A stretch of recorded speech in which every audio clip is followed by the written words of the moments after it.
All right, ladies and gentlemen, welcome to the Prospect Podcast. I am Coach DePascal, Coach D. Coach Schumann will be joining us shortly. We have a great guest for you today, Coach Monte Sparkman, not Monte, as some say, from Haltom High School. He is the strength coach down there in Texas. Really excited to talk to him. He's done some great things with the program and whatnot. Coach, welcome to the show. Hey, thanks so much for having me. Like I said, always honored when I get asked to do this stuff and super humbled. And so just excited to be here. Thanks so much. No, I can't appreciate you enough for taking the time. We know time is of the essence, and it's busy season right now for most strength coaches. But Coach, give us a little bit of your bio. Tell us kind of how you got where you are, what really made you get into this. So let our viewers know kind of who you are. Yeah, so we're going to try to make this the Reader's Digest version. There's other stuff out there with regards to me, but short and sweet. Grew up in North Texas, was a below average football player. Had a little bit of success just because I was strong, played NAIA football. After that, then, got into some powerlifting, did that. And, like a lot of us, I am where I am because of my high school coach, started lifting weights because of him, Coach Hicks. And so anyways, high school, college, came back, did a stint at VMI in Virginia, came back to Oh, Texas, did an internship at University of North Texas with Frank Wintrick. And that's really when my experience as a strength coach kind of took off. I was a 32-year-old intern, and those seeds were planted really when I was back at VMI. Everybody I taught with there on staff were former strength coaches, and so I was a 30-year-old, trying to figure out how can I get right. into the profession. And so again, Frank gave me an internship, and have kind of been doing it ever since. Came back to Texas, like I said, in 2010, UNT in 2012. Actually, was a middle school coach for 2.5 years, and then been at the high school level, for going on, I guess, 16 years now. So It like you flies. said, Those numbers, yeah, it no, it flies. does. Yeah. Well, it's crazy because I feel like I've been doing this forever, but really it's been about 13 years. It's been about 13 years. And so like you said, I'm at Haltom High School, my second year here. Phenomenal place, love it. Got a tremendous head coach, tremendous administration. Our kids are amazing. um I can't say enough about the past 18 months, and it's only getting better. So yeah, that's kind of the Reader's Digest, and let's get rolling. Yeah, no, coach. I mean, look, it's an interesting journey. I think anytime, a lot of guys they're how they got to where they are kind of sets the tone for kind of who they are or kind of how they do things, right? Because everybody has good experiences, bad experiences, like that's just part of it. VMI, like that is a very interesting place in itself, right? And talk about how some of those things you've taken some of those things specifically from VMI, especially being young and just kind of getting into it. How have some of those things, what are some of those things that you've taken with you along the way and that are kind of staples that you can kind of trace back to there? Yeah, so really kind of interesting story. I met my wife 2006, and I got my first coaching job. I was a middle school coach, and she was in the military at the time and had a chance to go to VMI. She taught ROTC. Well, long story short, they needed a club powerlifting coach. Met some people, toured the campus, and then like 2 weeks later, I'm on staff as an instructor in the phys ed department. In addition to restarting up a powerlifting team that they had at one time there at VMI. And so, man, you talk about um, learning quickly and Yeah. going from working with 13 and 14-year-olds to grown men and women who a lot of them were going to serve our country in the military. In addition to that, creating or I guess revamping, revitalizing the powerlifting team. Was there for 3 years. each year, if you know, collegiate powerlifting nationals is a big deal. We took kids every year. My first year, I had national champion. My last year, I had a couple top five finishes, a junior national champion. And so, we did some really cool stuff on the powerlifting side. But more than that, the mentors who I had there really um, ingrained in me the fact that I wanted to be a strength coach. Right. Everybody in our department were strength coaches, and so I'm like, okay, well, how do I do that? Number one, because in college, man, I had no idea. My whole plan was to come back to my hometown, coach powerlifting, be a D line coach, and teach history or PE like 90% of coaches out there. And so, I had no idea that being a strength coach was even an option. I Right. played NAI. We didn't have a strength coach. Our strength coach one year was like our O line GA. The second couple years was our D line coach. I think our DC was there one year. So I had no idea, and so here I am, at the college level, as an instructor and deciding, okay, how do I become a full time? How do I become a real quote unquote strength coach? And Right. so Right. just the mentorship that I gained from guys who I taught with, they taught me how to be a professional. We had great conversations. I'll never forget. We were talking about the question was, what would you rather have? A 400-pound bench press or an athlete who cleans 400 pounds? Well, of course, my ignorant self, as the power lifter, I'll take a 400-pound bench press all day, and would argue that, and just it really showed my naiveness. It really showed my ignorance into athletic development. Like I said, my background is powerlifting, and so up to that point, everything was powerlifting driven, and if you didn't power lift, Right. you were not tough, and if you weren't bald headed and bearded, I tell people all the time, I'm a walking stereotype. I mean, well, I will I'm tell you I'm the bald first headed, thing, coach, bearded. is like your voice is strength coach. Like, you know what I mean? Like that's like that. You are exactly what, by definition, when I think of, like, when I look at somebody and they tell me they're the strength coach, like that's the voice that I'm expecting to come out of a strength coach. So you have that already sets the tone, I'm Yeah, sure, man. when people meet you. Yeah, it's one of those deals. But even before I was a coach, I would get asked, "Where do you coach? What do you coach?" I guess just that's been kind of my path. My whole life. I can't do anything else. I can't fix anything. I can't sell you anything. I can't. You know, um, that's what I'm. That's kind of it's just who I am. But again, going back to VMI real quick. I mean, just a tremendous place. Yeah, a lot of great memories. But the biggest takeaway there, I guess, was realizing that there was so much more to what we do than just bench squat deadlift. That's probably the biggest takeaway from there. And I mean, just a really really fun time, fun 3 years. Coach, what's going on? Coach Human here. It's I'm awesome. glad I What's get up, on Hey, Coach with you good to Shu? guys. see you. Good to see you. Glad How's everything going? life is It's really great. interesting. Your background. It's great that you kind of dove into that because that gives a really good basis of kind of how like a lot of things have continued to evolve in that space and continue to evolve. And there are certain core tenements, obviously, that I always think continue to apply from strength standpoint.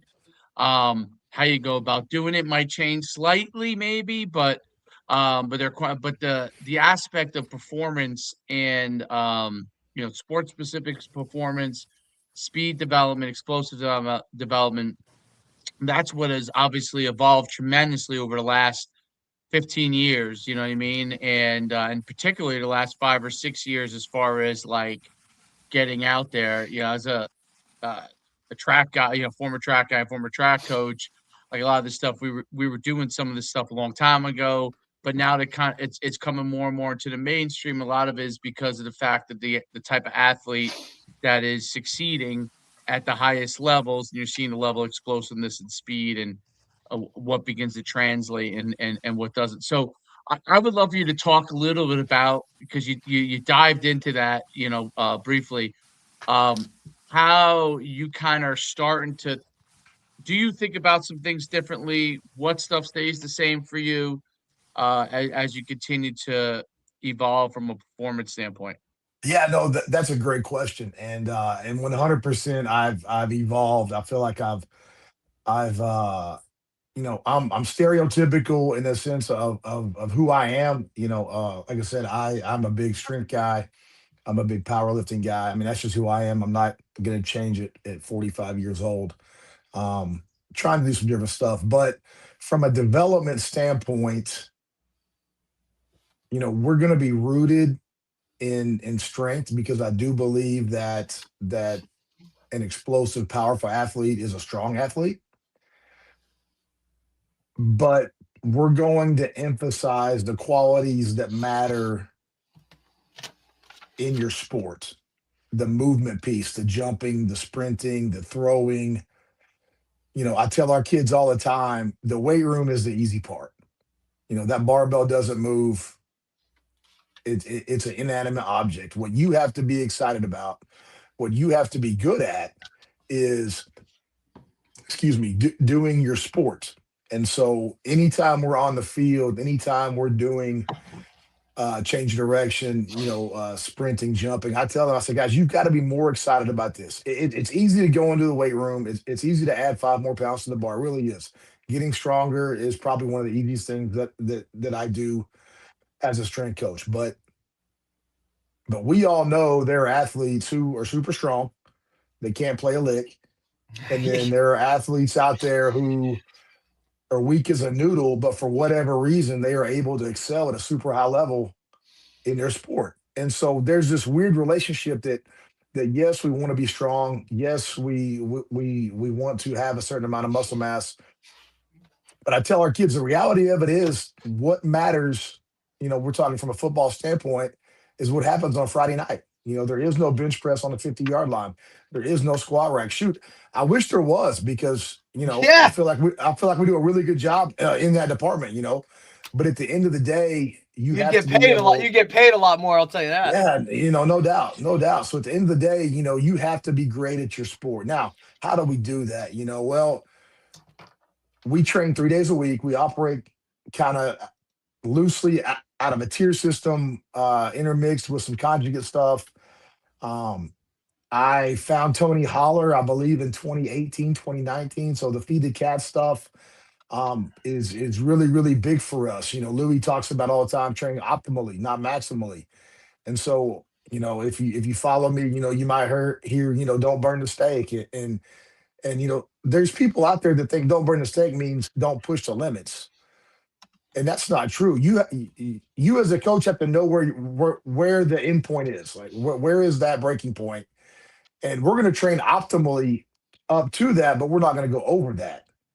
Because the idea is that you have to be great stress managers.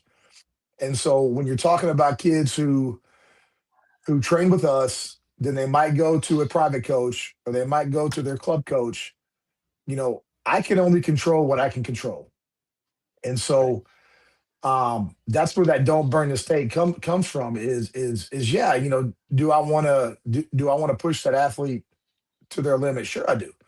But I also have to be smart enough to know that they're not training with me is not the only thing they're doing. So um how do we monitor that? Well, we do that with our sprint testing. We measure fly tens twice a week, at least twice a week. We measure vertical jump at least twice a week. So those are great indicators of fatigue. Those are great indicators of progress. And if a kid dips or if they have a low, jump that day or a low time, well, they're not gonna have a conversation. Hey, what time did you go to bed last night? What'd you eat? Are you handling your recovery? What's going on at home? So just those two metrics alone, I feel are invaluable when you're talking about managing the intensity at which your athletes train. Does that make sense? I feel like I'm bouncing Yeah. around right now, No, no, no. It but makes complete sense. yeah. So I mean, our big thing, I mean, to sum it up, is we're going to lift heavy, we're going to sprint fast, and we're going to jump, and we're going to measure those things as much as we can.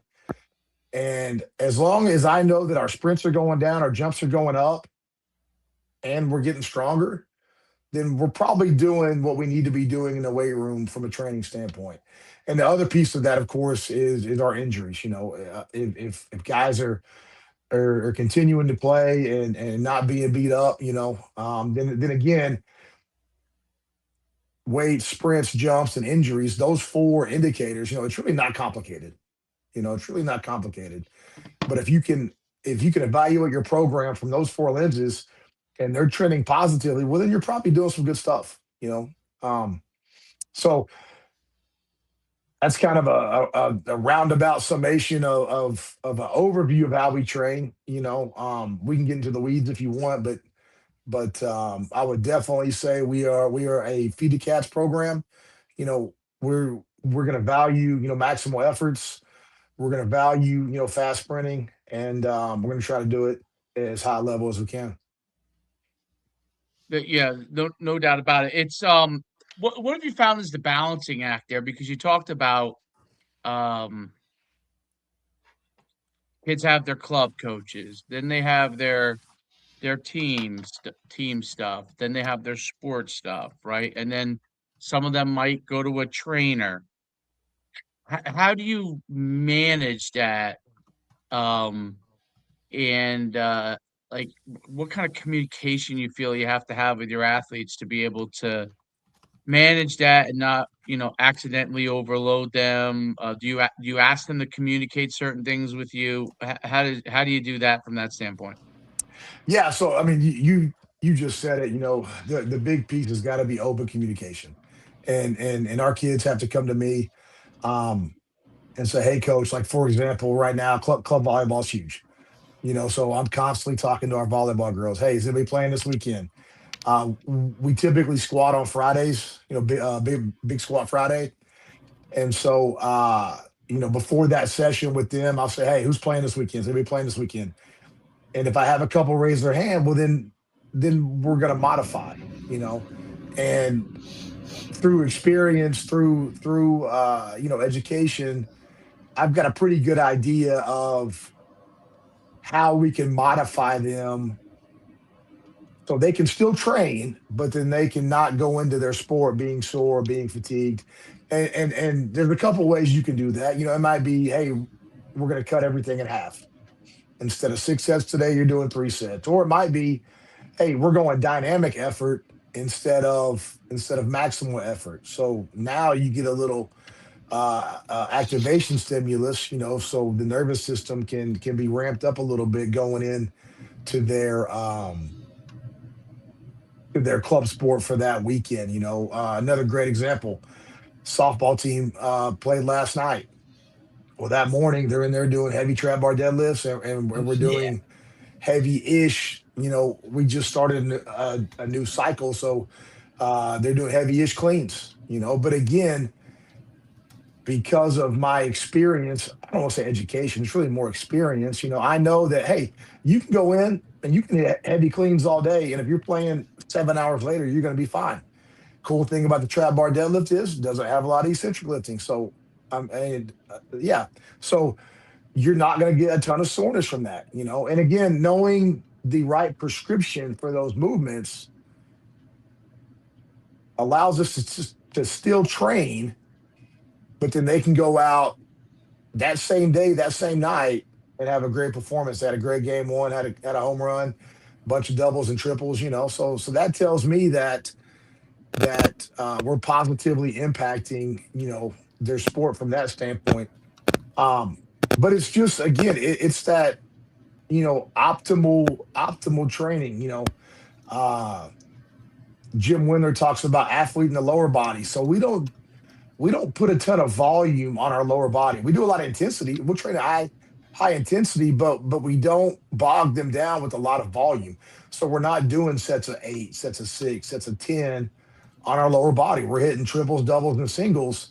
So the stimulus is high, but the fatigue is very low.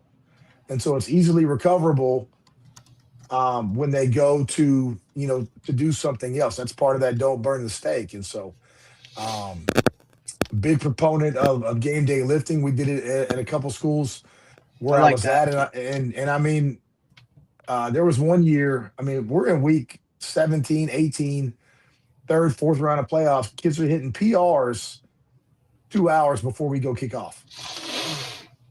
2 hours before we go kick. And I'm talking clean. I'm not talking bench and squat. Excuse me. I'm talking clean. And so again, there's a lot of research out there, particularly in the track world, where these throwers will go have a heavy lower body lift, will go have a heavy Olympic session the morning of, and then they go out 6 hours later and they're smoking PRs in their event. And so, uh, again, I think it goes back to optimal. I think it goes back to we're going to try to hit the nervous system component more than the muscular component, if that makes sense.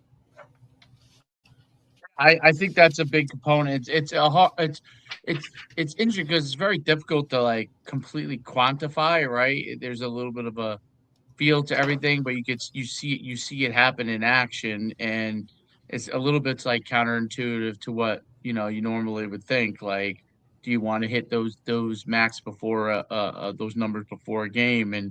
And there's some studies that obviously have shown that performance improves when you're doing some of those things before your actual event. A lot of it was like in jumping and those kind of things, and speed. But it's very very interesting component.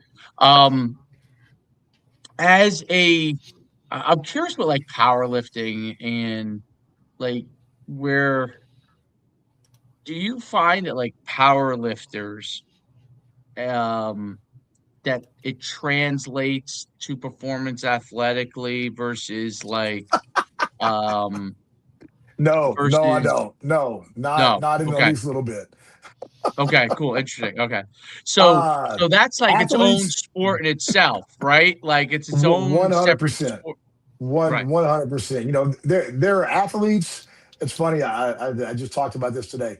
There are athletes who could be great powerlifters. Most of your great powerlifters are not the best athletes. If that were the case, it's powerlifting season down here in Texas, and they just had girls state, boys states this weekend. But if that were the case, those teams who are winning the powerlifting state championships would be at the top of the athletic state championships, and that's just not the case. And that's not a knock. That's just what it is. Powerlifting is a tremendous sport. It's a great sport. It's who I am, and it's why I'm in the place where I am today is because of powerlifting. So I'm not downplaying powerlifting, but make no mistake, powerlifting is a great way to develop maximal strength. It's a terrible way to develop athletes. And so can I you take elements from powerlifting into athletic performance? Absolutely, 100%. But to sell out and only train bench squat deadlift or to only train static strength in general, I think is doing your athletes a tremendous disservice. Great point. I agree 100% from that standpoint.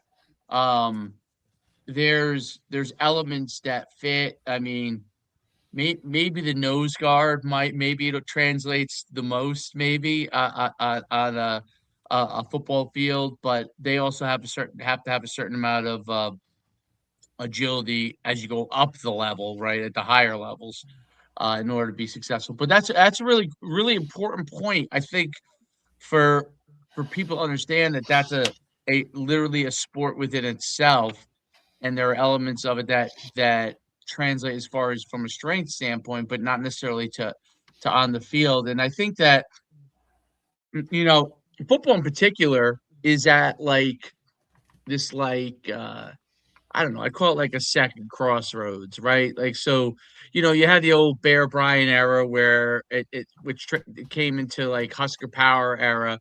Husker Power was a lot of explosive and strength training, but pure, a little bit more. They did a lot of bounding and sprinting, but a little bit more heavier on the lifting side. And they were very new to the game, and there was a certain part of it. And then you got the '90s late 80s, 90s, where the University of Miami kind of shifted in how their philosophy was with where they put their athletes, and that changed a lot of things from a defensive standpoint, and an emphasis on like speed for your size. But now you have everything is all these guys are athletes. I mean, offensive linemen, they're athletes, and there is no such thing as like a guy getting away with just plodding ahead and being successful as you move up the ladder. You might have some success at high school, depending on the level you're at.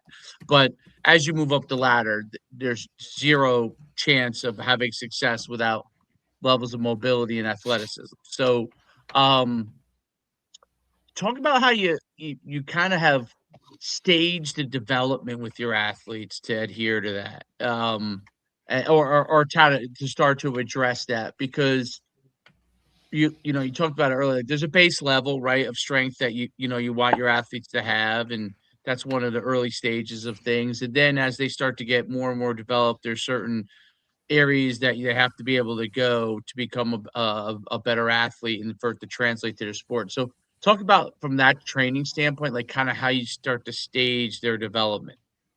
Yeah, so that, going back to first off, you have to know and assess where your team is currently. And what I mean by that is some years you're going to have a really strong team, you know.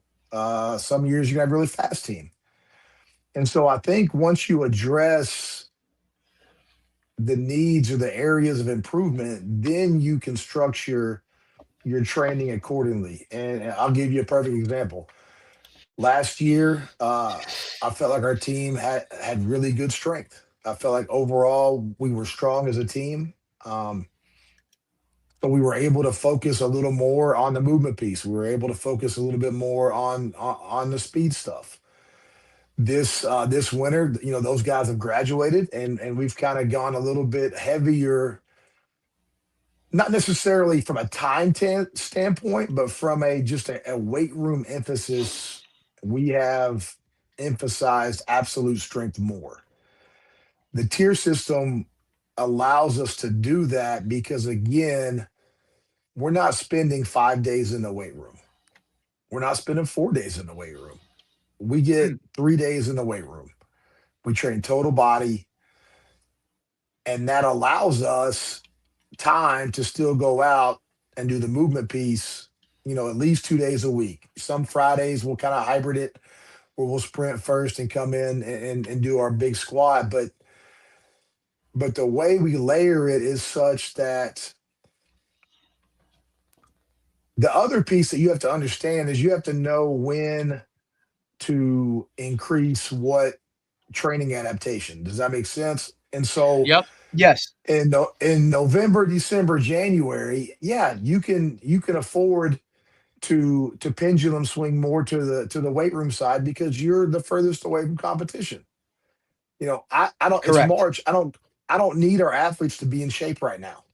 Like we're not out Right. conditioning. We're not out doing any of that. So I do need them to be strong, and I do want them to continue to increase their rate of force development, their speed, whatever you want to call it. And I feel like the way that we do our template of, for example, we train Monday, Wednesday, Friday, and then we'll do movement on Tuesdays and Thursdays. And so the other piece of that is track meets are typically on Thursday for us. So that falls in line perfectly with, you know, we're going to run fast on these days, and we're not going to miss. So if a kid has a track meet on Thursday, guess what? It's Big Squat Friday. You're squatting. Now, the cool thing that we've done this year is I feel like we've done a better job of trying to figure out the best way to say this.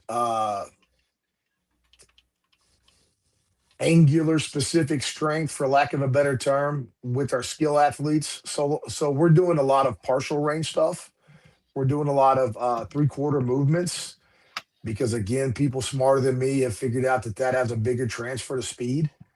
Um, you know, and there's the caveat to that is that's for those those skill athletes who already have a Right. general base level of strength. Does that make sense? Right. So They so if have you've that got a foundation. right. So mainly you're talking your rising juniors and seniors, you Yes, know, your older guys that have kind of gone through that maturation process. right, They have an understanding right. of some of the movements that they're doing. You see, I think that's a real difficult part of this world, especially high school, where and for coaches, right, is to kind of develop that program because they want to, it's easy to make it cookie cutter, right? But it can't be that, right? You have sometimes real separation between a freshman, a sophomore, a junior, right? Like some of these guys have gone through puberty, some of them haven't, and that might be within the same grade, right? Because we all know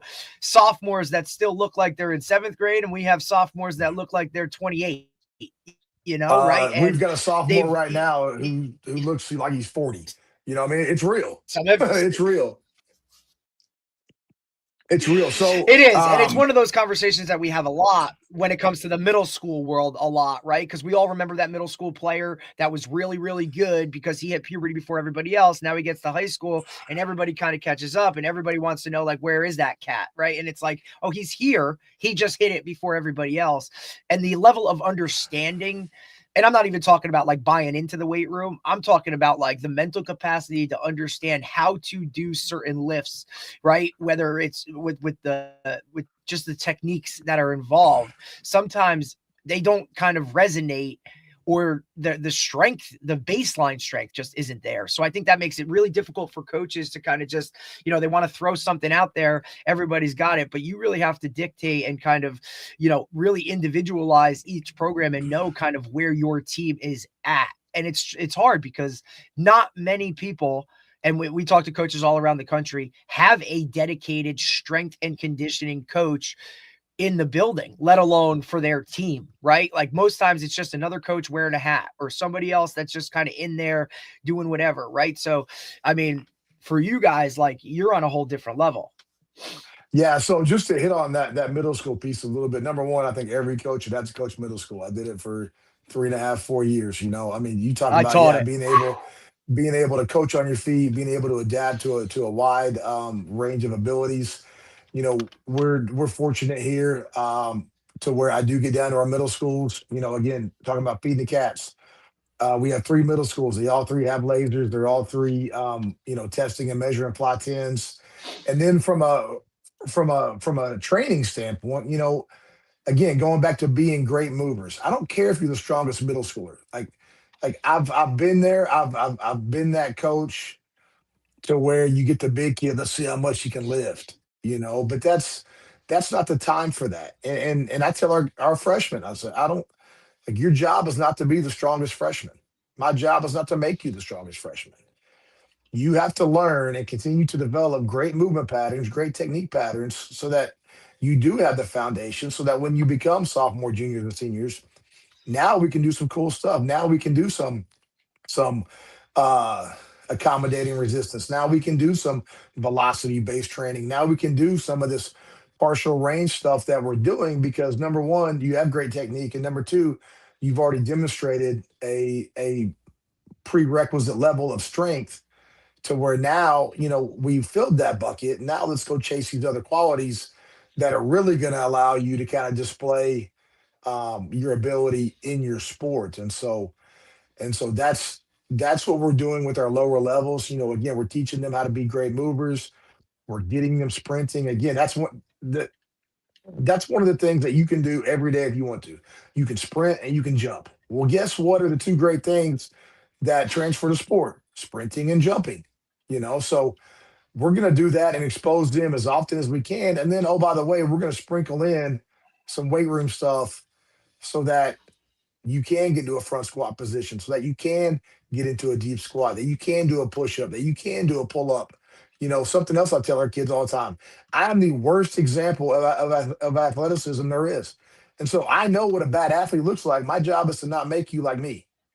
And so we're going to do all of these things that I didn't do growing up because I was just chasing strength. And so that's the cool thing about that middle school development is that some people call it block zero, foundation, whatever.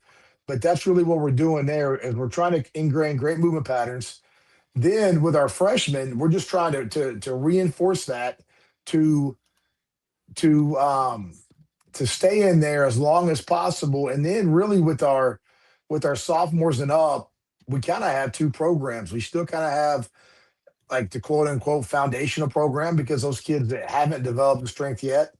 And then you've got this advanced program that is using a lot of technology because again, we're not chasing 5 more pounds. If you squat 500 pounds, you probably got enough strength to be a good athlete. You can clean 275, 300 pounds, you probably got enough strength. If you're a 300-pound bencher, you probably got enough strength. So we're not chasing, I'm not trying to take a kid from a 500 to a 550 squat. I'm trying to get him to squat that 500 as fast as possible. And so, Right.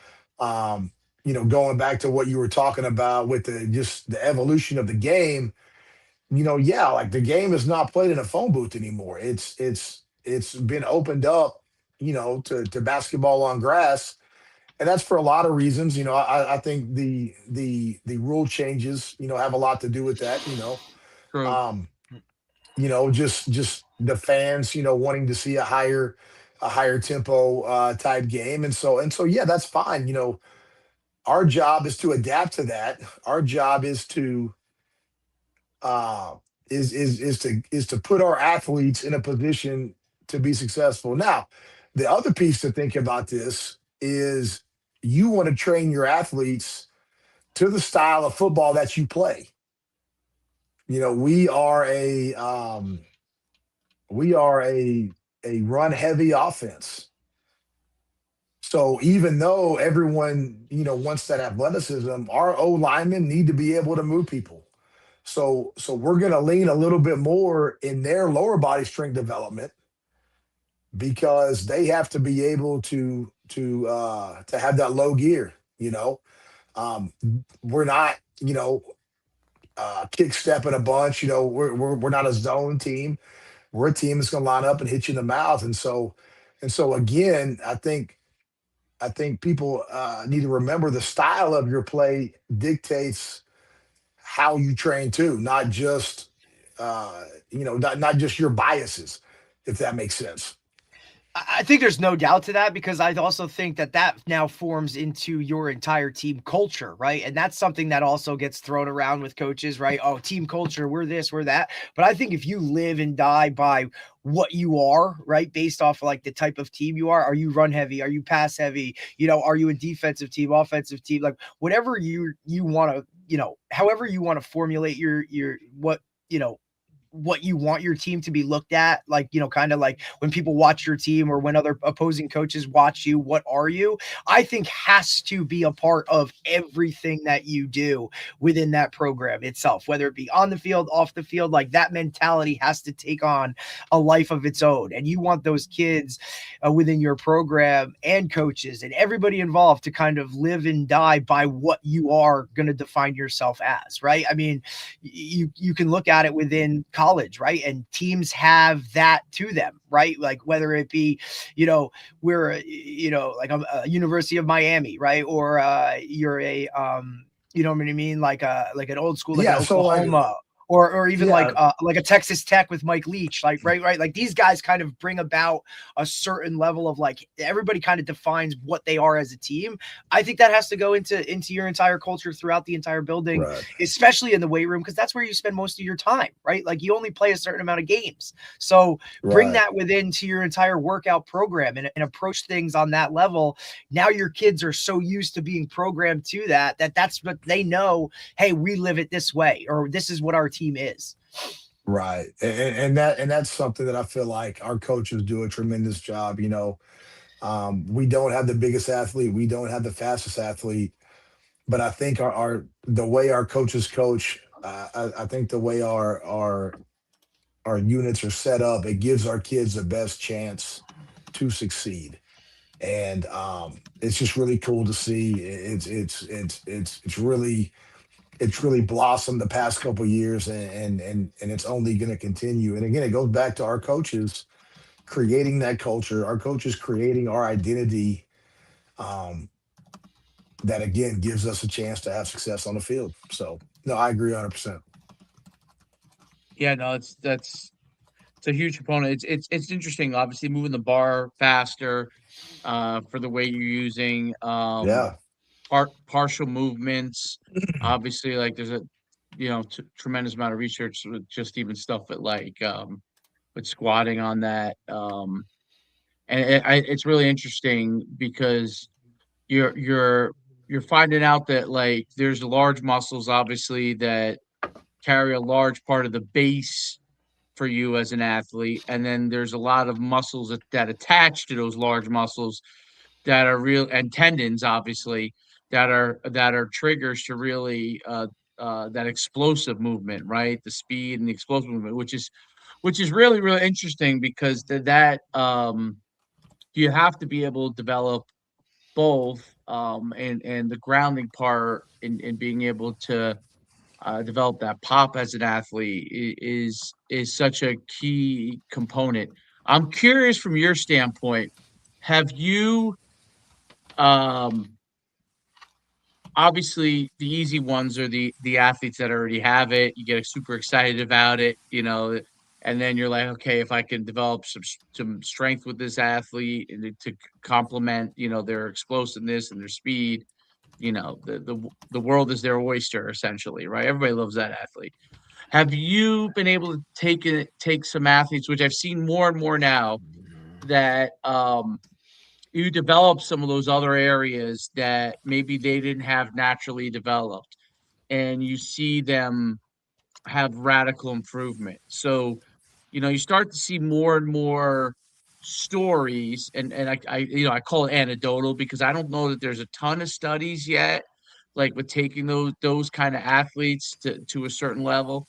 But you see a lot of anecdotal stories about athletes that were okay at certain things that develops certain areas that they really were weak on. Maybe there was tendon development or lower leg development, foot development. Like you talked about that partial squat, right? Like developing that explosion there, and combined with the sprinting movement piece and jumping, and you see like really some amazing developments. Do you have any stories like that, or guys that you think about and you say, "Wow, like I can't believe that this guy got to where another athlete who was far ahead of them was."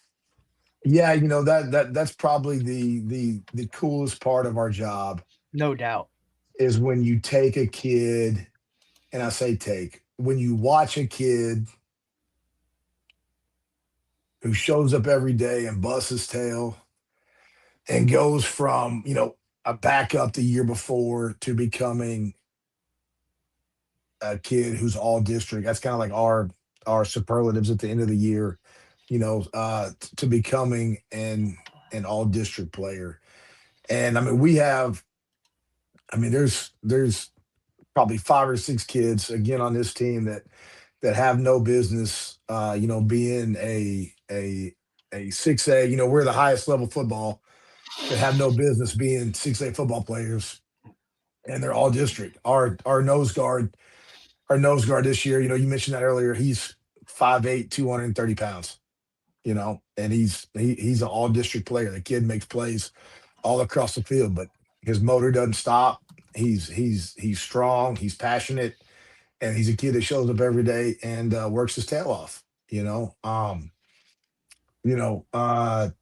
we had there's another kid on our team.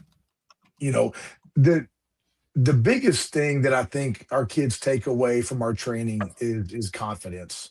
And I think that's what you see when Yes. you see this evolution. And so I'm going to throw some numbers out here that I think are kind of crazy. But this kid in particular, last year, he had a 295-pound clean, which is a really good clean. It's a really good clean, but he didn't improve on that the rest of the offseason. I think he cleaned that in January and then didn't touch it again. Well, fast forward to this offseason. Again, goes back, cleans 295. Well, what does he do 3 weeks later? 315. What does he do 2 weeks after that? 325. What does he do a week after that? Well, he almost breaks the school record at 340 pounds. but what we've seen is a change in how he attacks the bar. He made a comment, Coach, when you were the first time he tried 315. First, you were hyping me up, and it just got in my head. Well, that's what's going to happen on Friday night. Right. What's going to Right. happen. When it's 4th and 1 and we need you, and so from a confidence standpoint, we've seen our kids develop tremendously. Now, something cool. Okay, numbers. I looked at it yesterday. We have 33 guys that run 20 miles an hour faster. Cool. Going back to feed the cats. That's 1.02 fly 10, and we've got It's 33 good. right now. And again, when you look at how many we had last year, we probably had mid 20s or so, low to mid 20s. And so, can we get to 40? I don't know. Does that mean we're going to be successful? No, but it means if nothing else, we've got at least a decent level of speed. Again, Yeah. all my job is to give the coach a bigger, stronger, faster, more resilient person. But if they've got bad technique, they're still going to have technique. They're just going to be stronger at having bad technique. Their job as a sport coach is to make them into whatever athlete that they need them to be. And so, um, but just from a development standpoint, I'll give you another example. Had a kid one year, that off season at the beginning, or I want to say in season, he cleaned 235. That spring, he cleaned 315. He broad jumped, I want to say 9.6. He ran faster than 20 miles an hour, and he had a 32-inch vertical at 240 some pounds. Defensive lineman. He's now going to play college football. You know, Stories like that are very, very common in our program. Again, going back to that speed model. 2 years ago, we were excited if a kid was running a .99, and now we're like, he ran a .93, and we're like, oh, well, why can't you run faster? So the as we've continued to evolve our program, that bar keeps getting raised higher and higher. Our track coach is unbelievable. He allows me to kind of experiment, allows me to kind of tinker with our speed stuff. And he said, Monty, you've been here 2 years, and we haven't peaked yet. And I'm like, dude, I know. Like, I have no idea, where the ceiling is. Um, I mean, it's to the point that, for example, the numbers that we hit yesterday, it's got me questioning our lasers. I'll just say that. Well, These a kids great are running tremendous times. it's a great point. Well, there is no ceiling to an extent because if you just look at like track times now, and even in Texas, you got guys running the 9.9s. A couple guys are running the 9.8s. I mean, that was unheard of in high school. I think the fastest kid in the country might be I think is a sophomore from Texas in 100 meters. He's running the 9.8s. I know it was a little bit wind aided, but he's already running the 9.8s. Yeah, What is no, that? it's It's a unreal. 16-year-old, right? So that part is and I think a lot of it is stuff that you're doing, you know what I'm saying? Stuff that you're doing, a lot of the guys are doing, understanding that um you're able to squeeze a lot more than you think out from a performance standpoint. Now, of course, obviously, as everybody's raising the bar, it makes it more competitive, which is great. But you're able to squeeze out performance wise a lot more. And uh, I mean, one of the things I always, one of the things I say a lot of times is that um, a confident player is a tough player. It doesn't. It 100%. so if a player is confident, they're going to be tough in the game. If a player is not confident, they're not going to be tough, and their talent will take them to a certain point, but they in the game when you need them, they're not going to be tough. They have to be confident, and all of the stuff like when you're timing guys and obviously lifting, you're obviously always measuring it.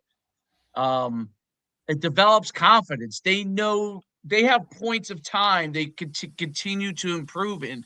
And one of the cool things about that kind of total performance thing, like measuring what they jump, measuring what they lift, measuring how fast they move the bar at different weights, measuring their flying 10 or their flying 20, is that each facet of what they're doing, they now know as an athlete, okay, I'm a better leaper now. I'm better, bench press wise. I'm moving the bar faster on the squat and I'm sprinted faster, right? So as an athlete, like if you think about the components of an athlete, right? Each one of the components of an athlete, the raw components, are getting better. So they're much more confident versus kind of when it was just weight room, right? Okay, well, I know I'm strong, but what do I do when a guy's faster than me, right? Now we know that each area is improving. And now I know as an athlete, okay, I could do each of these things much better than I could do before. And I think that part does translate onto the field, provided they're doing the skill work they need to do and the on the field work with their coaches. I think all of that continues to improve. I mean, I'm sure I'm preaching to the choir on this, but Yeah, that's well, kind of my thought process. it's funny because talking about confidence, I had a great conversation with a fellow coach with regards to maxing out and testing, and that to me is the number one byproduct of measuring, having qualities that you measure, track, and test from from time period to time period, right? Kids understand, hey, I'm stronger. They are very visual. They are very in tune with, did I get better? And that's the cool thing about our program is that I tell our kids all the time, every time you come into the weight room, you have a chance to do something you've never done before. Every time you come on the field, you have a chance to do something you've never done before, whether it's run faster, whether it's jump higher because we're tracking it, or whether it's lift more. And so for me, that's what keeps me training, is because outside the gym, my world may be falling apart. It may be a dumpster fire. But inside that weight room, if I lift 5 more pounds, or if I do one more rep, or if I move the bar faster, then guess what? I'm not a failure that day. And I think it's the same thing with our kids. If we can create opportunities for them to have success and the training not be a grind, like, the training shouldn't wear you down. The training should enhance who you are physically, mentally, emotionally. Yeah, training can be tough, but give them a chance to experience success and allow them to know what success is. Especially, we're we're on an upswing here, but we haven't, we've had some down years, and so I think when you have those down times, you still have to find ways for your kids to experience success. And by tracking what we track, by testing and doing it smartly, again, powerlifting is my background, so I understand maximal testing. I understand, hey, when to cut a kid off. Hey, okay, we're not doing 5 more pounds. That was your max. How do I know it's your max? Well, I've been lifting longer than you've been alive, and I know when that bar moves a certain way, you're probably not going to add any more. And so there's a smart way to do it, but by giving them chance to experience success, whether it's maximal weight room, whether it's flat tens, whether it's jumping, that that's just one more layer in their confidence. And just like you said, that can be displayed a lot of different ways. But everybody talks about toughness. Well, if it's 4th and 1 and I'm confident that I've been trained the right way, I've been coached the right way, then I'm going to go perform the right way. But that doesn't happen if there's ambiguity in where you are as an athlete. We run flat tens in season, and we do that once a week. And so again, in season, we're still testing and measuring. We're jumping every week, So our kids continue to improve year round. It's not, we're not maintaining in season. We're not, oh, we're just going to hold on and go play your sport. No, like I talked to our softball girls yesterday. I expect you to get stronger in season. I expect you to improve from where we started the season. And the way we track things allows us to show that. And again, in doing that, I think it allows our kids to have maybe a different level of confidence than other programs. Coach, There's no I'm doubt. curious too as to this part, right? Because a lot of the Feed the Cats, right, record, rank, publish. How have Yeah. you seen, especially having come from a middle school background, right, where and look, middle school, high school, it is what it is. This is the era for these kids where all Sure. they want to do is fit in, right, and Sure. nobody wants to be at the bottom of the list. How has that pushed your program even more? Because I know it's a big piece of it. How much Yeah. of it do you do? What kind of aspects do you do within your program? And how have you seen that kind of either push or hinder your guys? Yeah. So no, that's that's a great point because uh our kids are extrinsically motivated, right? Like whether it's a T-shirt, whether it's a Yeah. speed band, a wristband, whether it's a video, that's something that I try to do is I try to post our kids as much as possible. And it's not about look at me as a coach. It's about look at what our kids are doing, because they see that, they retweet that, they like that, and then again that's just one more level of motivation. Every now and again, not a whole lot, but every now and again, hey coach, how come I'm not on Twitter? Well, because your technique is not very good, or you haven't gotten better. So if you want to be in a video, then you got to do something video worthy. And so I think in this day and age of social media, that's a huge carrot. I try to put out leaderboards. Again, going back to record, rank, and publish. We try to post our top tens. We set thresholds, and then we celebrate when you get to that threshold. One of those being 30 inches on the vert, one of those being 102 fly tens. 225 clean.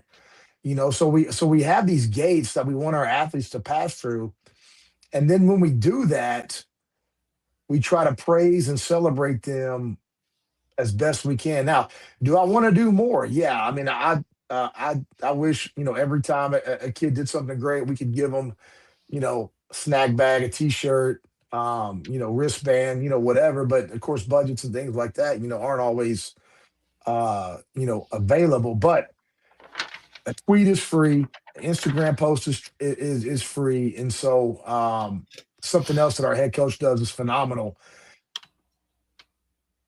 In the hallways of our athletic area, there are pictures lined the hall. I mean, I'm talking 4 and 5 rows deep of our athletes having success, whether it's a score, whether it's a late game comeback, and it's all sports, not just football. It's all sports. So when our kids come down our hallway, if we're having a down year, they can still look on the wall and go, you know what? There have been years where we've had success. There are kids who have had success. That's not who we are. It may just, I mean, it may just be what it is. Unfortunately, high school sports, they're up and down depending on, who comes through your doors. We're trying to create that consistency, right? You're trying to build that dynastic program, but the reality of it is uh, who you have as kids kind of depends on that. So, um, back to your point, yes, we do speed bands. We get those from Dasher, our laser company. Um, that's probably the biggest thing with the speed stuff, and then just trying to post our kids as much, trying to praise them openly as best we can. I've done T-shirts. I think T-shirts are awesome. T-shirts are expensive.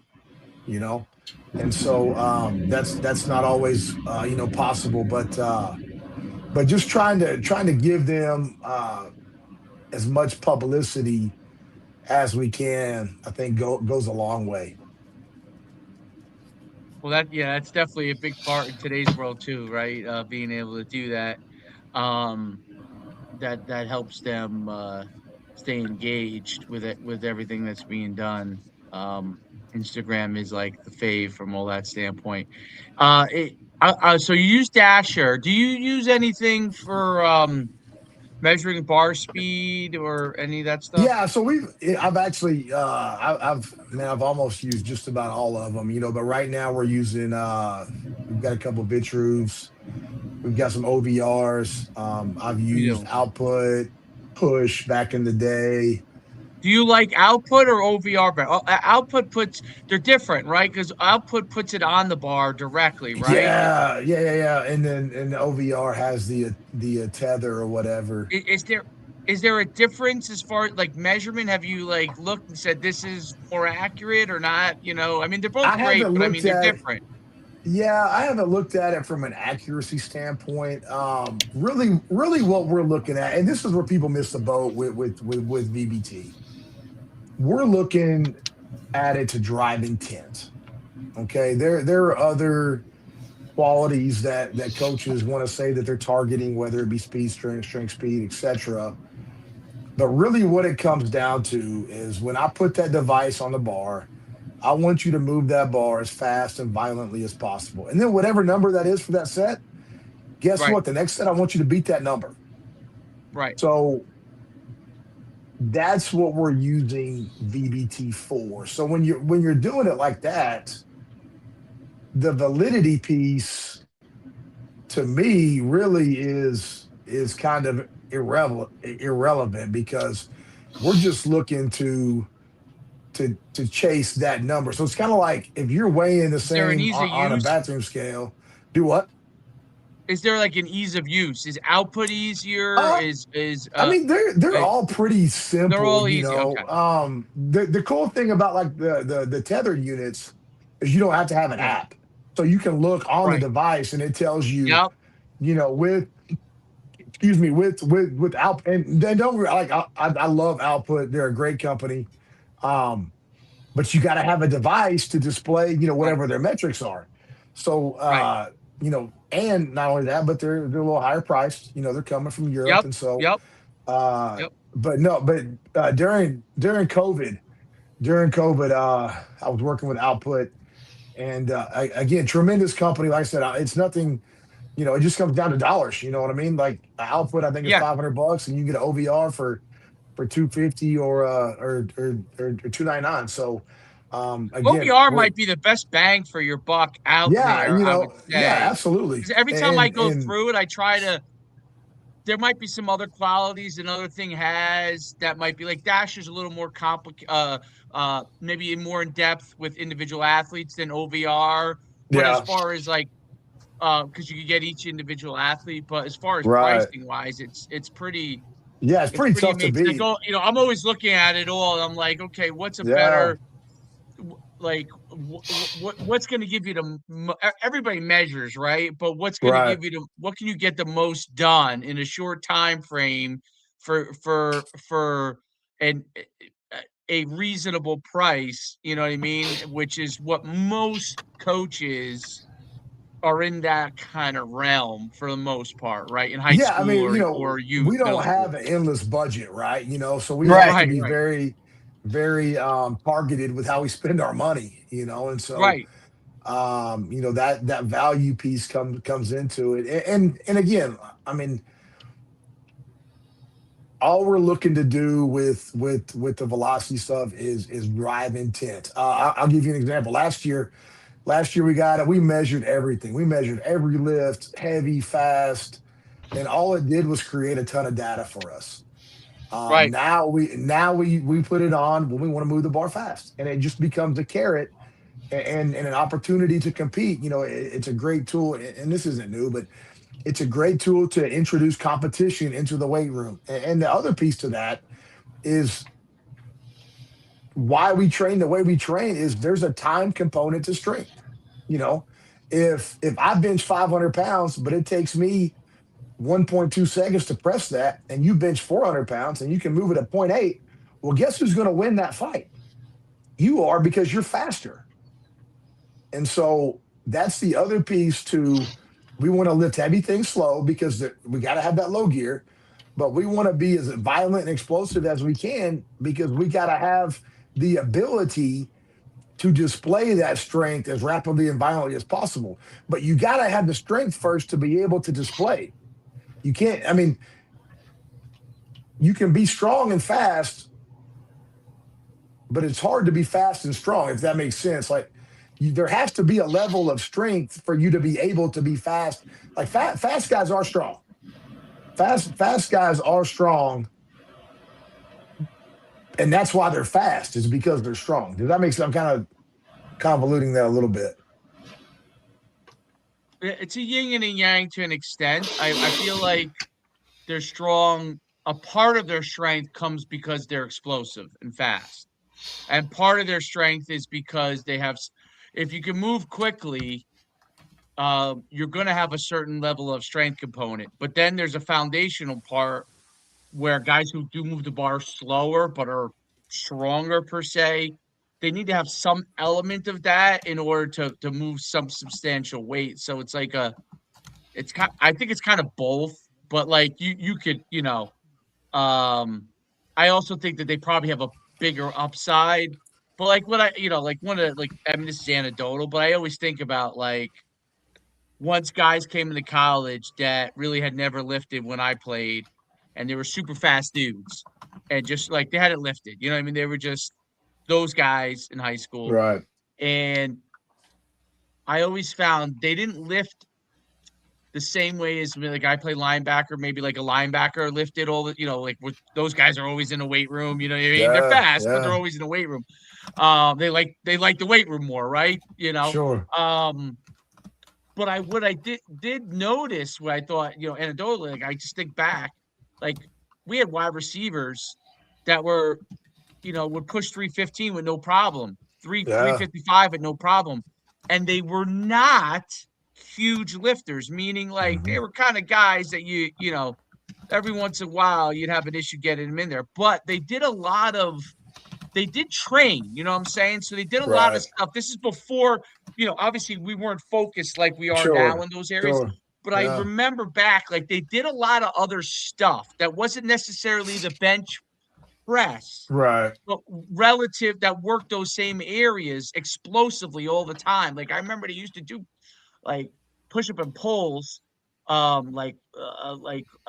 these different kind of workouts with it explosively, like with different load levels, like they would do push-ups and try to explode off the ground with it, with like 45 strapped onto them, and because they just didn't love the bench, they don't know, they weren't into, but then there would come time to, they would still bench, but they were doing other stuff, and they would bench a lot, you know what I mean, and they would squat a lot without maybe the same level of lifting load that we did as linebackers, meaning we probably were more structured in, hey man, coach wants us bench pressing, incline press, and we did it, you know what I mean? And so that always sticks in my mind, that how easily they got stronger because they did other stuff that did work that area, but it was much more explosive. Now you have VBTs, you're doing that anyway. You don't have to worry about. But that's kind of what my thought process was. They were doing a lot of strength stuff with respect to explosive parts of it because they felt like they needed it at their position, but it wasn't necessarily quote unquote the bench press all the time. Well, and there's two things that you're touching on. The easiest one being typically those skill type guys are going to have a great strength to body weight ratio. Yep. So they're already going to be able to manipulate their own body weight, which again, that's what we try to develop at the lower levels. Can you do a body weight squat, body weight lunge, push up, those things. But again, I think the second piece that people forget, there's 3 letters. It's called DNA. Like it's hard to make a mule into a racehorse, Now, can you make him a faster mule? Sure you can, but there's a reason that the guys play That's a certain great position, argument. there's reasons That's that always the great argument, right? Can you and I do think, look, there's no doubt there's a genetic component to certain athletes. Absolutely. A large genetic component, right? Like, which creates maybe a ceiling that's higher, right? Not everybody reaches their ceiling, but there's the higher ceiling for certain athletes, possibly. Well, the other thing I do think is like these guys, I think of like gymnasts, for example. yeah, So gymnasts may, they have a certain amount of maybe they gravitated towards gymnastics because of their strength to a body weight ratio. It makes a ton of sense, similar to maybe wrestlers. But I do feel like they develop a lot of it because of the way that they train, right? Their training is very specific to that explosive capability, especially when you see it like obviously men, but you see with the women, right? How explosive they right, are. And so many times, for example, like we used to when I coach track, the we always took pole vaulters, guys or girls, if they had some sort of gymnastic background, and we made them absolutely, into pole vaulters because they obviously had that strength of body weight, but they yep, also yep, were fast, right? They were right, fast. They had a right, certain level of speed, even if they had never sprinted. So, we coached a girl who this is many, many years ago, but she ended up holding the Division III national record in pole vault for a very long time. I'm sure it's been broken by now. But the girl was only a gymnast, and we convinced her to come out for track. And she's a good sprinter. Like she had enough speed, like for high school, she was a good sprinter, but she wasn't going to be an elite sprinter. right, right. But man, when it went to translate with the pole vault, that explosion, that ability to get off the The ground, body and because she was a control, gymnast, yeah. it was almost immediate. Immediately, Hmm. the first year, without ever doing any pole vaulting, the first year, just pulling her body up Yeah. really before she learned the technique. She was pulling her body weight up, and she I don't know if she won, but it was like she placed high in the states. By the time that next year came around, she started getting with a pole vault coach, all Yeah. that kind of stuff, and she went all in on it. She was a record holder by the time she was done with high school, and then she was a record holder in college at Division III level. So, I always think about like gymnasts do a great job of maybe it's maximizing what their DNA is because of the explosive requirements of their sport, right? Um, and what I noticed is that gymnasts are always do what like when they come over to track or for example or any kind of explosive sport and they decide to go over there, if it doesn't require height, right? A lot of times, Right, right, right, no doubt. they're usually good. And I noticed the other thing with like another kind of example is uh girls who do competitive cheer, similar Yeah. thing. They're Hmm. doing a lot of flips and stuff. We used to always try to recruit those girls to come out for track or any kind of exposed because they were already doing that stuff. They were already sprinting 10 yards and then doing all kinds of explosive Right. movements between flipping and jumping and holding people up, right? And they always did really, really well. I mean, we even had a girl that was taller who was like a base gymnast who set a lot of records in the javelin for similar reasons because Yeah. she was always holding people up from the time she was a young kid. She was just a taller athlete. So she went over to the javelin and was just phenomenal, right? And held a lot of records for us. So I always find that interesting. So that would be my example of they all probably have a certain amount of DNA, which is why they gravitated towards that sport. But those sports, because it's so high intense with requirements for jumping and flipping and pulling your body weight, the training kind of is at a young age maximizes that. And by the time they come up to high school levels where they start to do actual load lifting and those kind of things, their body's already responding. And I think that you see that similarly with wide receivers or running backs. They may not have thought of it that way, and they had a certain amount of DNA with them, but they were jumping and flipping. That's why you see these guys when they're like, how do these guys all of a sudden just do backflips? I mean, they were doing it from the time they were kids because they had a certain amount of DNA, but then they're reinforcing that DNA and because it was enjoyable to them, right? It was enjoyable to them. They liked that part of it. And then they were strengthening that. And I think that there is it's a both thing. Obviously, there's a ceiling, based off of your DNA, I think. But you can push through it because what we talked about neurologically, there are certain elements that you could start to generate. And we're kind of starting to get some of these studies out, and I'm trying to read as much as I can in my time. But like, there's stuff where there's creating new, I don't know, neural pathways based off of training. Now, I don't know if it happens with lifting at a young age because you have to be careful with younger kids as far as like you want to load them, but you don't want to excessively load them. And unless you got a knowledgeable guy, like someone like yourself, obviously taking them from a young age, you know how to stage them. I think as parents, you should be smart about who you go to on that kind of stuff. But you can body weight wise, like you can strap, bands around them. That's not going to hurt kids. You know what I mean? And those kind of things because that'll get them stronger without having to do any of that. And I do love like when you attach the bands on the pull-up thing, and they could obviously jump to pull themselves up, and they could obviously also use it for explosive jumping, right? To overload. I mean, like you're sprinting and you have a Right. overspeed, right?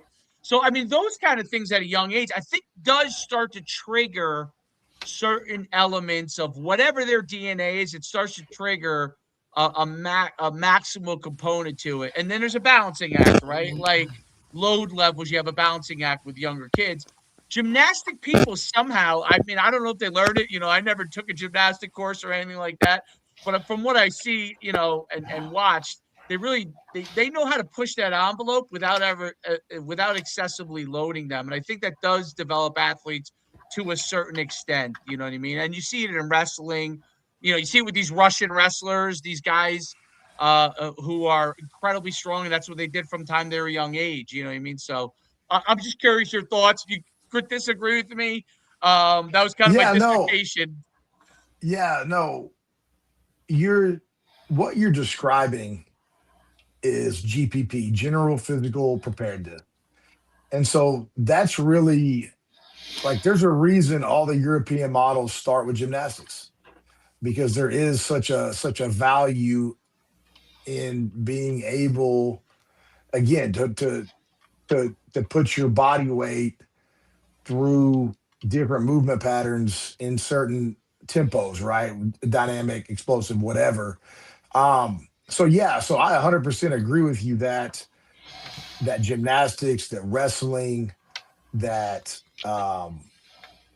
soccer, that those Yep. sports that lead themselves to those movements can be great foundations for other sports that will maximize on those qualities, right? Like you're talking Yep. about track, you're talking about pole vaulter. My daughter was a gymnast. She dabbled in pole vaulting a little bit, so yeah, tremendous carryover, you know. So all that is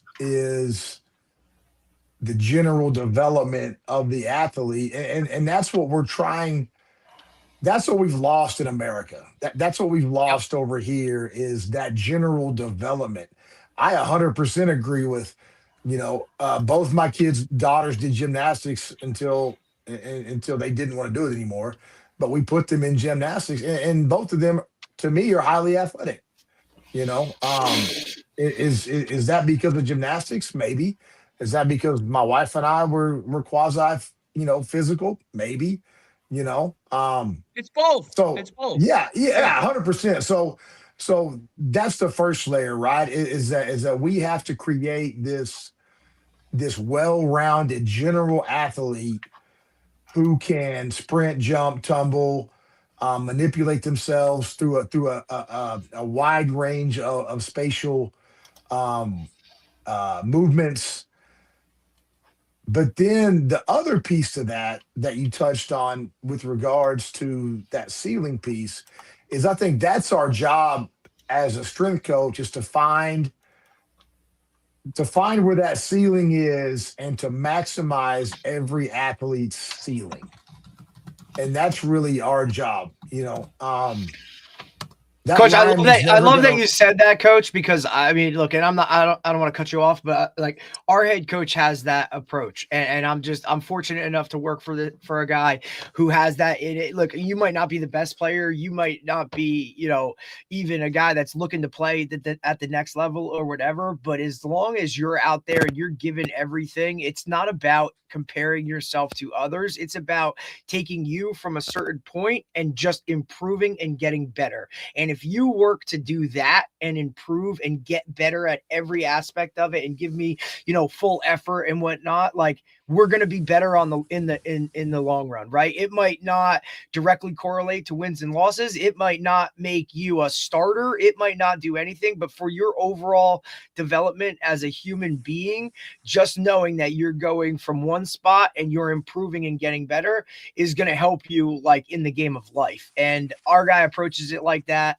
And to me, it's just the best way when you're working with high school athletes where not all of those guys are really kind of like looking to do something within the sport outside or after high school, right? Like this might just be the end all be all for them, and that's totally okay. But just understand that we're going to work with you and really push to watch you go from one place to another in improvement, and that's just going to help you in everything. Well, and that goes back to, again, that goes back to feed the cats. That goes back to why I love how we assess our athletes the way we do, because again, it's not about am I better than you? It's about did I get better today? So No we're doubt. going to celebrate the 25-inch vertical improvement just like we're going to celebrate the 35-inch vertical jump. I mean, you both got better, Right, you both because that improved. guy, So we're gonna, absolutely. yeah, That gap, right? Like, because guys just want to look at the end all numbers, right? And it's like, yeah, oh well, he only benches, 215, or he only benches 225. Yeah, but when he started, he benched 135. And look at the exactly, gains, right? Like those little things. exactly, We try and push that as much as possible, right? Like even when we exactly. like our maxes or when we post this stuff, it's my max is only this, coach. It's like, yeah, buddy, but look at where you started But and yep, look at where you're at now. And I think that even when you get guys to kind of look at it that way, now again, that doubles down on their confidence. They start to build, right? They see, oh, well, okay, I'm not in this race against everybody else. I'm in this one-on-one battle and competition with myself. And if each one of them improves collectively as a group, we all get better, right? So, hey man, like push your teammate to like he don't have to be doing what you're doing, but as that right. senior who does have the highest clean or the biggest max on squat or a bench, right? Like go to that younger guy and say, hey, look, man, that's a hell of an improvement. Like, you know what I mean? Like, because that now I think just adds more to the good of the group. And if everybody's making those jumps, if everybody's just being the best they can be, hey, it is what it is. Because at a public school, I can't go and find guys, right? Like I get what I get, and Right. No, we just have exactly. to develop and improve with what we got. And hopefully you And, get a good group and you get a lot of guys buying in, and then you're cooking with gas. But it ain't well, always going to be like that. no, but you said it. It creates buy-in, and that's what you want. Because I believe,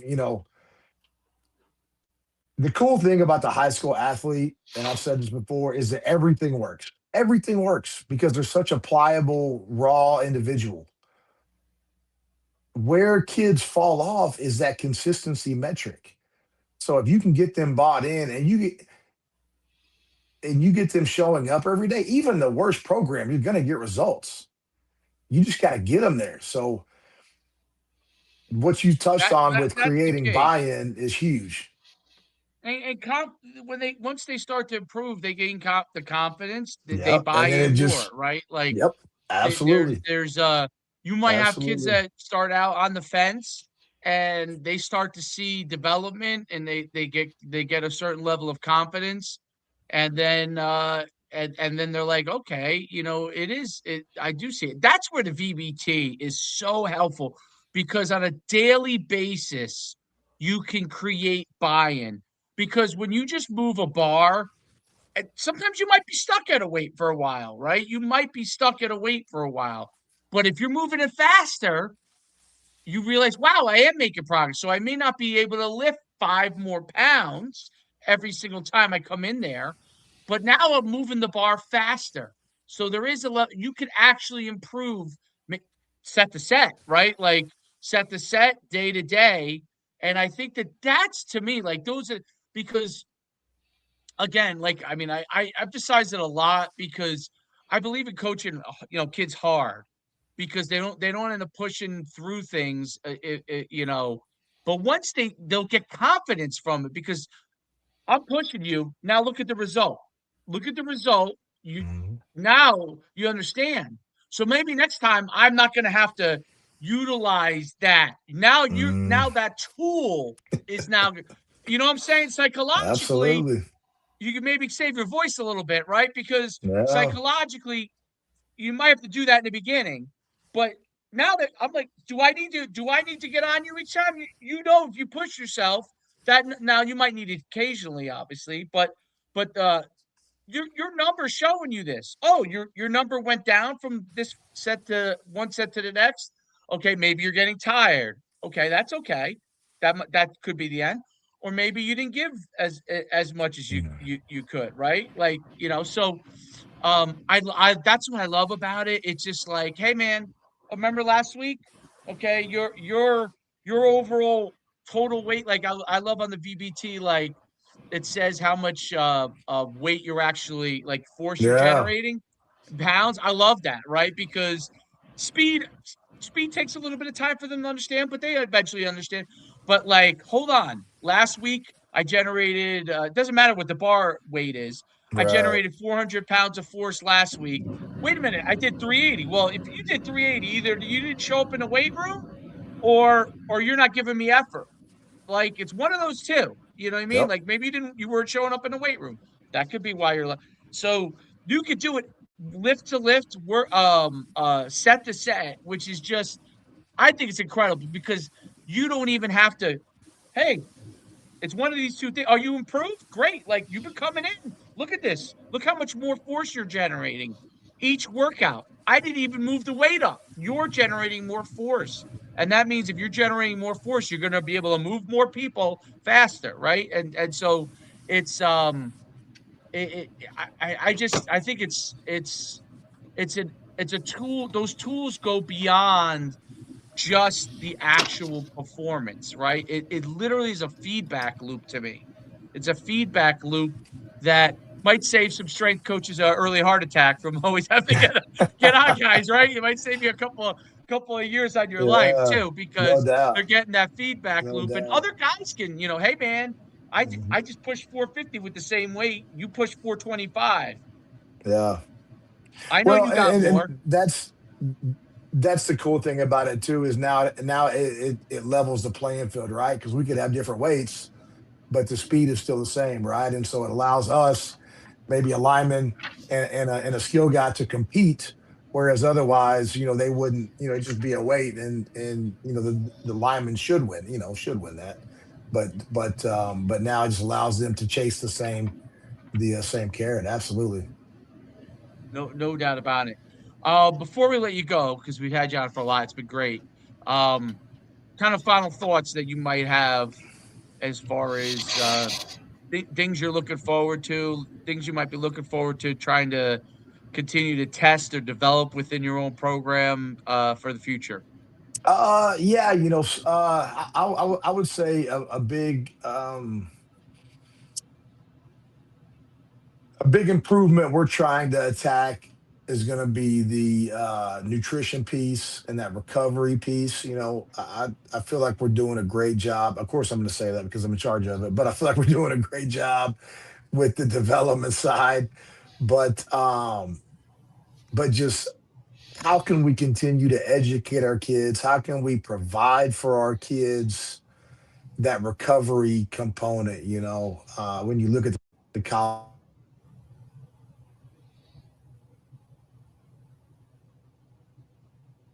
Oh, he's there.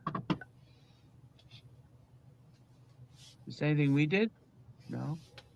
No. Maybe you got a call. Was he on his phone? I don't know if he was on his phone. Right. I don't know. Maybe. Oh, there he is. Yep, Oh, you're good. you're good. Oh, well. You're good, coach. Are you there?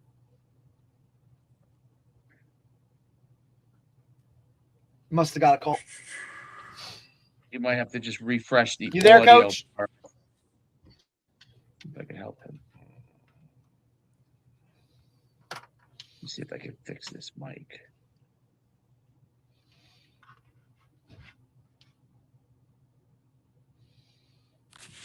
Or Can maybe you, just take can him you out, hear put me? him back in. Yeah, I can hear Yeah, you. you're good, Hello. coach. Can you hear us, Hello. coach? We Hello. can hear you. We're good. We can hear you. Oh, you can hear me? Yep. Yeah. Okay. All right. So what I was saying, just regards to recovery, just that nutrition piece, trying to give our athletes the best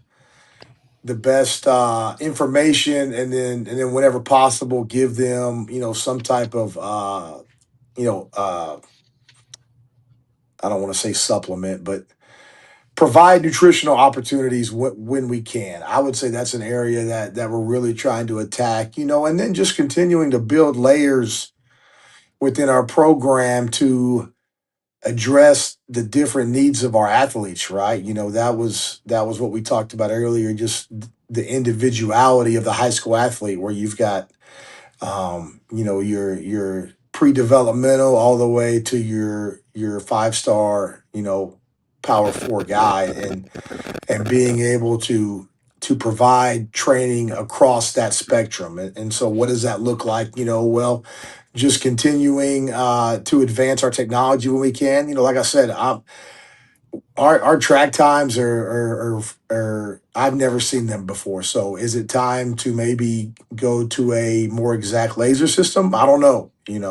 Mm, Is there going to be an opportunity to maybe try some different VBT technology down the road? Possibly.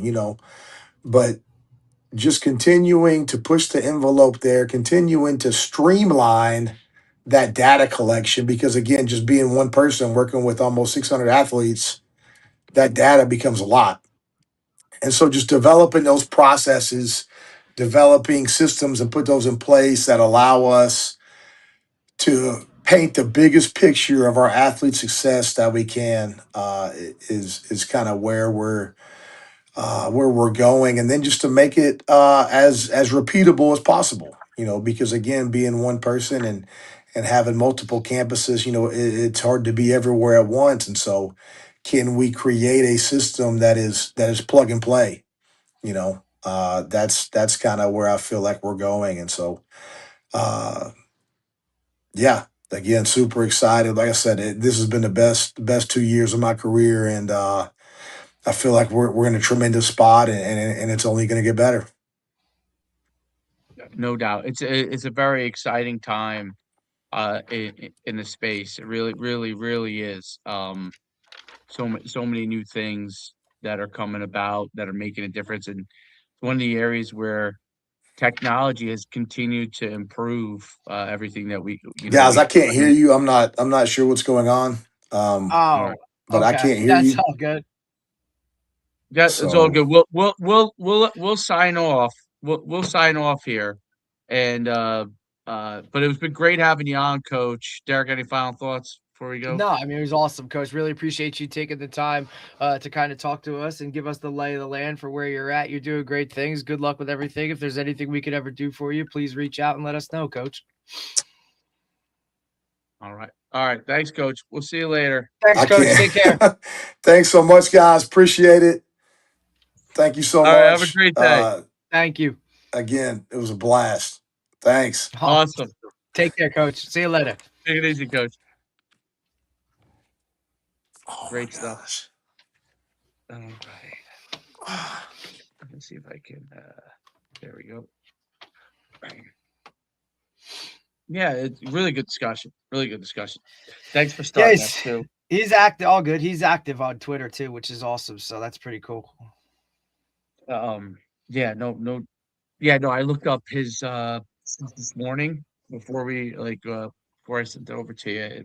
Really, good. I had a good idea of where he was. You know what I mean? Where he was Yeah. going to be, which was um, it's very interesting to talk to strength coaches like him who, kind of believed in certain things, right? And they've really evolved their process and they're seeing the results. You know what I mean? Right. They're seeing the results by continuing, like, he's a guy that's, was a powerlifting certified guy, Yep. is now also a USATF. I think he's level 2. I looked it up, like level 2 Hmm. level cert.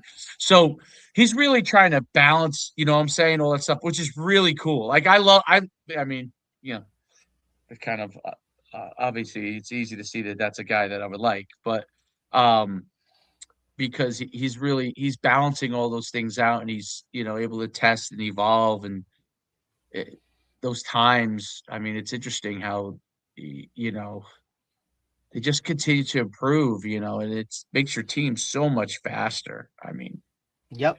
the whole thing is team speed, right? In football. So listen, if you have team speed, tremendous team speed, and then you have a couple of outlier guys, I mean, you're in good shape, you know.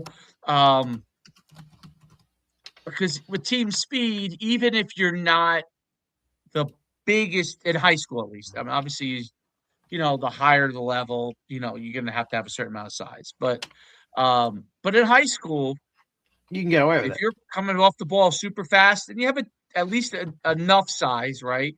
Um, man, that team speed is just, especially on defense. I mean, forget it. Like Oh, 100 defense, percent. because you could do things if you lack some size. It doesn't mean that you're not going to go against a team that maybe just lines up all 300 pounders. You couldn't have a problem, but for most of your games, you're going to be pretty good shape, and I think that's overall what it does. And obviously they it might take some guys who maybe didn't love lifting and now they're able to measure things that they do care about, like how fast they move a bar Yep. and overall explosion. I think that those are key elements to everything, but no doubt. Now, are you guys are you guys using VBTs? Track is using a couple. Oh, okay. You don't use them in your weight room though, or anything? No, we don't use anything for bar or any of that kind of stuff. For You, like bar you oh, speed or any of you that kind don't of stuff. No, we don't have you don't any of do that. bar speed or anything? Okay. No, we don't have any of that stuff. We have like our track guy bought, I want to say like 5 or 6 of the I think he did it. I think he's using the I think Huddle has a version of it or something that he's Yeah, using. Huddle has the Titan. Yeah, so he's using those. I think he bought like 5 or 6 for the kids for his track guys, who are mostly football guys. So he's been using those for since they started outdoor a couple weeks ago, and it's been pretty cool to see the data coming back. A couple guys over 20 on the regular, some other like teetering right between 18, 19, which is pretty cool to see. Yeah, but once you get like an OVR, I mean, you guys got to get that in your budget. It'll make a big. You'll see things that'll be very. They'll gravitate towards it. Like that's actually the VBT for OVR, just that, not the jump thing or the sprinting thing. I think that's very inexpensive, just the VBT itself. Yeah, I mean, look, we're dealing with an interesting bunch of squirrels too. You know what I'm saying? Like some of these guys, they honestly just want to play football, like, and all that stuff. Like I know it, like it's all for buy-in and whatnot, but I don't even think some of it would even register with them. They would probably care less. But with us, it would be awesome for you guys to track measurement. Just more freaking, you know what I mean? Like more data. Sometimes I think it's just so much stuff. Guys don't even know what to do with all the numbers that they're coming back or even how to use them. You know what I mean? Like it's wild to see some of this stuff now, but I think it's important. You got to gauge it somehow. You got to kind of like measure guys in a certain way other than just numbers or what they're putting up or times or any of that kind of stuff. Like you have to have some of that data that comes back. And with now all the technologies, man, it's freaking awesome. It's so cool to see all that stuff. Yeah, I think the more you're able to do it, the better you'll see results beyond just the game. The game results will come because of the fact that you'll already know exactly 100% if you know where they're at before they come into game day, you know, Yep. I mean, You'll know college, exactly what you're obviously, gonna get. college, you know, obviously they're all at a high level, so they're squeezing, you know, Right. You're the split difference hairs. between the guys are very little, right? So, Yep. but high school, you could really, I mean, the guys who get ahead of it, especially I think in public school, if you could somehow get ahead of it, because a lot of public schools won't. A They lot of them won't. They just don't won't be have the able to. They means. may not be Yeah. able to. They may They not just even don't have. be able Yeah, to. they don't have the Yeah. access. Yep. Or like some places, like if this team gets it, then that team's got to get it, or you got to share it across the board. You know what I mean, or whatever. Like some of that stuff's really ticky tack when it comes to public schools. Do you guys have a strength guy No, that does all sports, or they just individual to your guy does? Oh, there's okay. just coaches. It's just coaches that do their individual sport. Got it. Interesting. Yeah. Cool. Great stuff, dude. Really good stuff. He was great. He's at, what was the high school in Texas again? Haltom. Yeah. It's outside. It's like Fort Worth. Fort Worth. Great area. Yeah. Great area. And there's 6A. Very cool. What's that? And there's 6A. Like 6A. that's the yeah, that's the biggest division, right? Within I think that's the biggest division. Yep. Yeah. Absolutely. So very cool. That it was like I said, he's very vocal on Twitter, which is pretty cool. You know what I mean? Like he has a lot of good stuff, which is awesome. Tomorrow we have what time are we tomorrow? 10 a.m. with Eric DeGatti. He's he runs from up north, from Ridgewood. What does he run? What's the place? He's the director at Fitometry, and he founded Eterno Athletics and Principle of Program Design. He also does like a podcast too, Principles of Performance podcast and whatnot. But Fitometry is his kind of thing. Sounds familiar. Yeah. No, I mean, he runs like, he's got his own health club, that kind of stuff, does all the personal training stuff and whatnot.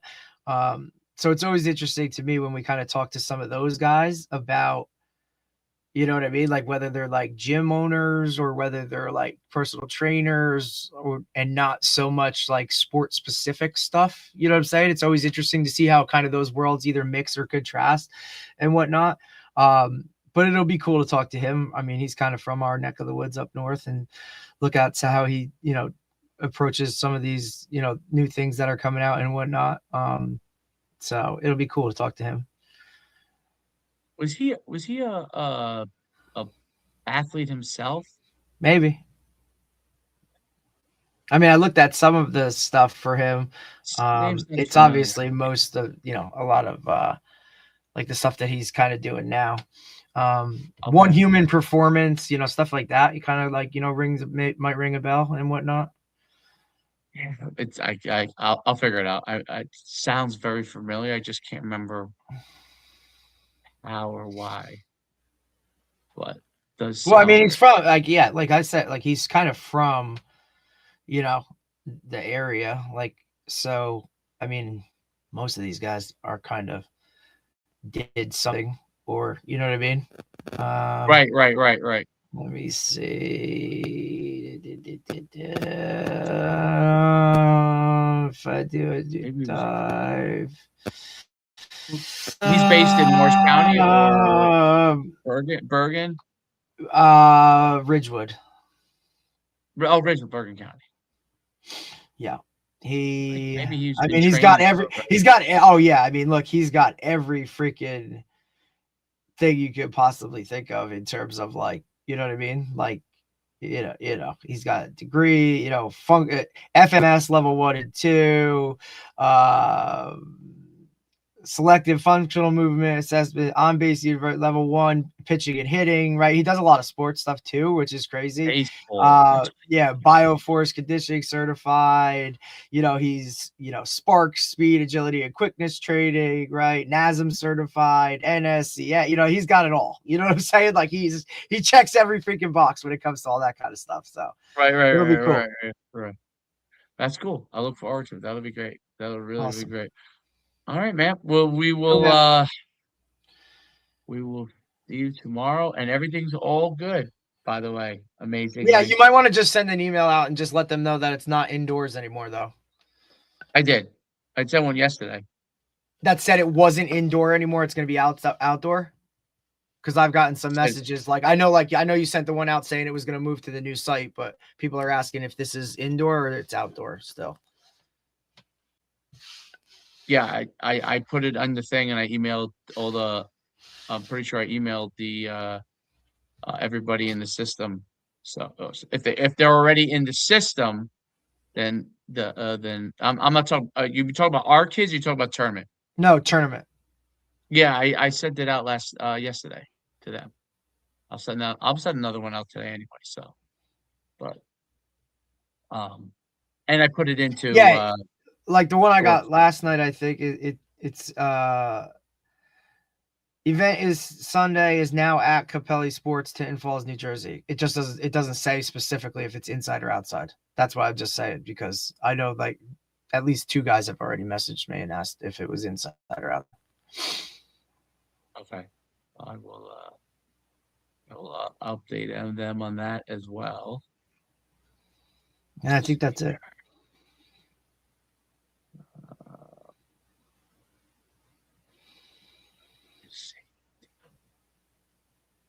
Fields here, schedule. And then I don't know if you can or cannot do it on the websites like the Boardwalk Bees football and whatnot, and then the My Football Camps or whatever, like with the updated sites or whatnot. I did the Boardwalk. Yeah. I'll be able to.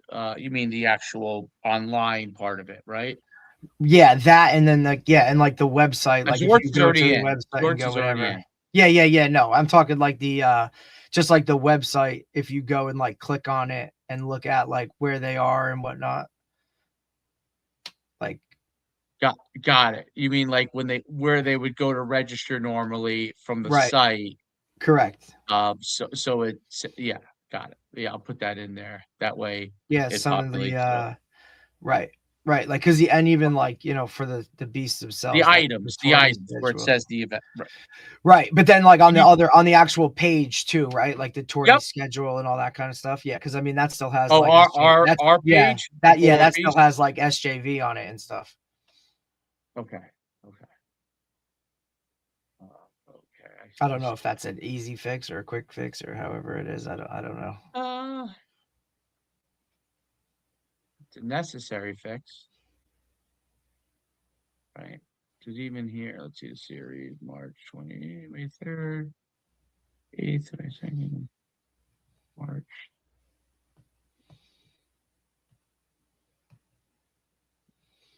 Let's see here. Yeah, I see what change that here. Now Capelli Sports Tinton Falls.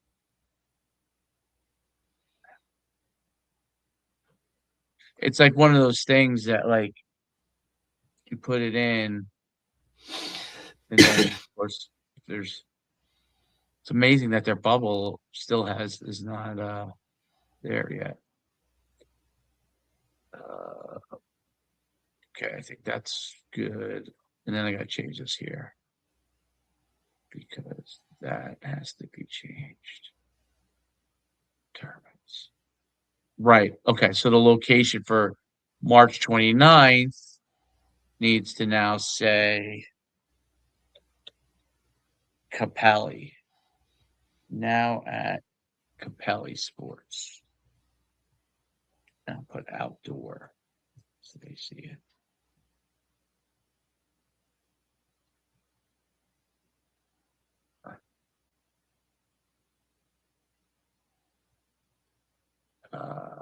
Delete create. Okay, so that should be good. And this should be good.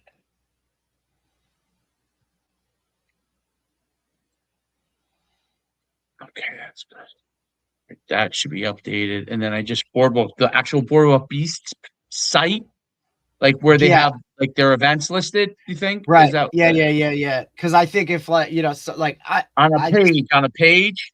Yeah. Because I mean, look, I know it's all in Snap and whatnot and whatever, but sometimes guys But in just case they back to go that. there. Right. The static page, right? Like the Yes. static, not one of the dynamic things. No. Yeah, one of the I think I like if changed they went those like if ideas. they clicked on like the pull down and went to like tourneys and then they Yeah. looked at that Yeah, graphic, yeah. it's Got like, it. yeah. Okay, I gotta find that. All right. I'll find that and get that done. Sounds good. I gotta find that. All right, bro. Let me know if you All need right, anything. man. That good job. Thanks for taking care of that. That was all good. Yeah, you know. Good I guess stuff. Wendy, our nutritionist too, might work with him because she's, you know, she commented, said Monty's one of the best in the building on building strength. So that's cool that we're starting to see viewers or guests that we've had on that have worked together and kind of are signing off on other people. It's pretty cool. Yes, absolutely. That's only going to continue to. Oh yeah, even these guys that are like, you know, talking like there's a lot of like going through my feed on Twitter where I'm like commenting about, oh, we're having so and so on, or you know, like the guys we had from South Carolina on, Dustin and the other one that co-host that podcast, like that we had on individually, like they talked to Tony the other day. So it was like, hey man, like, you know, like it's cool to see the network within this now that's starting to be formed. It's pretty cool. No doubt. Then it is a really, really cool overall network that's coming out of it all. I mean, it's and that's what they're forming like events from and stuff like that, which is right. Or guys are getting certain guys to come and speak and do whatever and do all that stuff. That's cool too. What do you mean, guys are like when they do, like if they're doing like an event or they're like having an in-person, like whatever, like they're just kind of going through it being like, oh, hey, you know, we talked to so-and-so, why don't you come through or be a part of this or whatever it is, like whether if they're running like a clinic or, you know, obviously Tony travels around and does a bunch of stuff like that. Like guys are just more ingrained now. It's pretty cool. Absolutely. No, I mean, Tony's probably all over the country now, I'm guessing. Oh, no doubt. He's going somewhere. I just saw him post. He's going somewhere where the entire school district is implementing Feed the Cats across all sports, K through 12 and phys ed classes. Really? Yeah. That's so he's going to do like a whole presentation on it and whatnot. Yeah. That's freaking awesome. Yeah. I think that like, well, just the buy-in for a school district to kind of go, it's Georgia, go figure. Augusta Christian, the first school to install Feed the Cats as a foundation of K through 12 PE. And it will also be embraced in all sports across the board. It's pretty cool. So he's like going to go down there. He's doing like a whole event, you know what I mean? Like with the district and schools and sports teams and do any of that kind of stuff, like to go and kind of just like, hey, here's what the model is going to be moving forward. And it's just, to me, that's awesome. Yeah, I think that's really cool. I mean, I think that he's got a good thing going on from that standpoint. Definitely. He's really continuing to evolve it. So yeah. Cool. All right, man. Yeah. Talk later. All right, man. Have a great day. We'll talk to you later. Bye. Later.